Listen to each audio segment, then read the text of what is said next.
పహల్గాం ఉగ్రదాడి తర్వాత భారత్ చేపట్టిన ఆపరేషన్ సింధూర్ మన సైనిక శక్తిని ప్రపంచానికి చాటింది.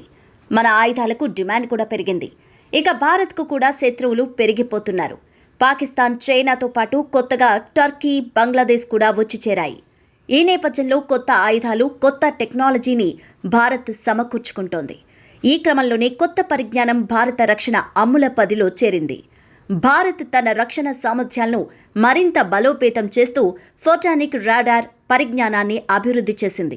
ఈ అధునాతన సాంకేతికత శత్రువుల గగనతల దాడులను ముందుగా స్పష్టంగా గుర్తించే సామర్థ్యం కలిగి ఉంది. బెంగళూరులోని డిఆర్డీఓ ల్యాబ్లో రూపొందిన ఈ రాడార్ స్టెల్త్ యుద్ధ విమానాలు, డ్రోన్లు, ఎలక్ట్రానిక్ జామింగ్స్ను సమర్థవంతంగా ఎదుర్కొంటుంది. ఫోటానిక్ రాడార్ యొక్క ప్రధాన బలం దాని స్టెల్త్ యుద్ధ విమానాలు, డ్రోన్లు, క్షిపణులను గుర్తించే సామర్థ్యం. శత్రువులు ఉపయోగించే ఎలక్ట్రానిక్ జామింగ్ వ్యూహాలు ఈ రాడార్పై అస్సలు పనిచేయవు.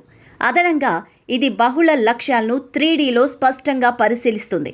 ఇది రక్షణ మరియు నిఘా కార్యకలాపాలకు ఎంతగానో ఉపయోగపడుతుంది. హైపర్సోనిక్ అస్త్రాలను కూడా గుర్తిస్తుంది.